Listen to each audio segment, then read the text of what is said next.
Mmoja kati ya majasusi wa zamani nchini Marekani anasema kwamba Iran haikuwa tishio kwa Marekani wala Israel na kwamba vita hivi havikuwa na uhalali. Rais wa Marekani Donald Trump alianzisha vita tu kwa ajili ya kuondoa utawala wa Iran ambao kwa maslahi yao wameona kuwa ni tishio. Vita vya sasa, uchokozi wa Marekani dhidi ya Iran havina uhalali, kwani Iran haikuwa tishio kwa Marekani wala Israel na imetwikwa mzigo na Wamarekani na wa Israel. Hii ni kauli iliyotolewa na afisa wa zamani wa CIA John Kiriakou alipokuwa akizungumza na Tucker Carlson. Haya yote yanatoka katika mifuko yetu, alibainisha, akitofautisha na vita vya awali vya Marekani ambapo washirika walishiriki gharama. Hakukuwa na mpango wa silaha za nyuklia nchini Iran, alisisitiza, akivunja maelezo rasmi ya Marekani ambapo mnamo tarehe 28 Februari Marekani na Israel zilianzisha uvamizi wa kijeshi dhidi ya Iran, ikiwa ni pamoja na mashambulizi mjini Tehran na kusababisha uharibifu na hasara kubwa katika jiji hilo na maeneo mengine katika nchi ya Iran. Jasusi huyo wa zamani wa CIA anasema kwamba kimsingi Marekani kupitia utawala kuanzia wa Joe Biden na hata wa sasa wa Rais Donald Trump ni tawala ambazo kimsingi hazikuangalia nini ambacho inataka kufanya. Moja kati ya jambo ambalo lilikuwa likitajwa kwamba itakuwa ni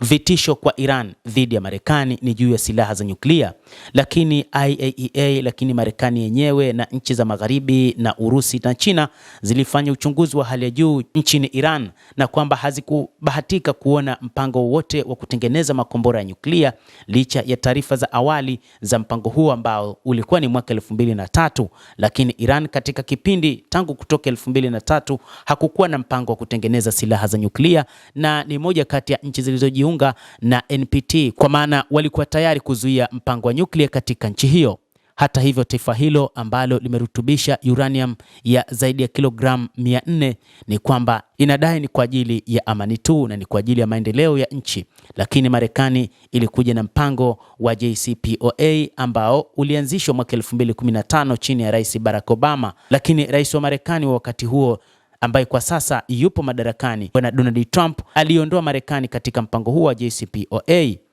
Hata hivyo, mpango ambao upo kwa sasa wa Marekani, kwa nini ilishambulia Iran ikishirikiana na Israel, ni juu ya maslahi yake binafsi.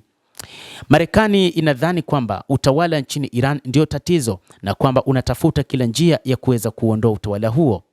Hata hivyo, utawala wa Jamhuri ya Kiislamu ya Iran tangu mwaka 1979 ulikuwa ni kikwazo kwa Marekani, na hivyo Marekani ilikuwa ikitafuta njia za kuweza kuondoa, na umekuwa ni kikwazo kwa sababu ulikuwa hauendani na sera za Marekani, lakini pia ulikuwa ukinyima fursa wa Marekani katika ardhi ya Iran.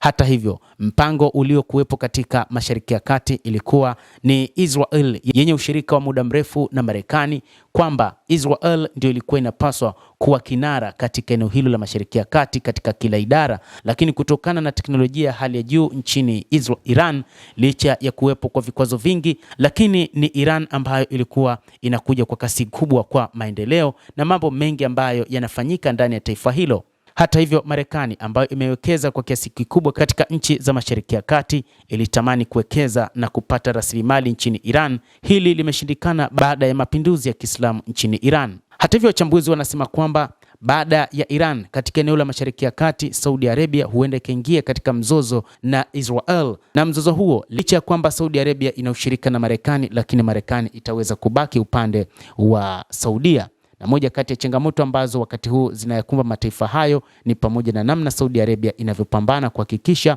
Palestina inakuwa taifa, jambo ambalo wa Israel na Marekani hawakubaliani nalo. Saudi Arabia licha ya ushirika wake na Marekani, lakini bado hawana ushirika mzuri na Israel na hadi sasa bado haijasaini mkataba wa Abraham. Mtazamaji wa The World News, hayo ndio tuliokuwa nayo, ni kile ambacho kimeelezwa na afisa wa ujasusi wa zamani akifanya mahojiano na Tucker Carlson, akisema kwamba Iran haikuwa tishio kwa Marekani na Israel na wala haikuwa na silaha za nyuklia, na Marekani imekuja kutengeneza sababu zingine ambazo ni za uongo ili mradi tu iuondoe utawala wa Iran. Endelea kuwa nasi, usisahau kulike, kucomment na kusubscribe channel hii. Mimi ni Adam Hussein.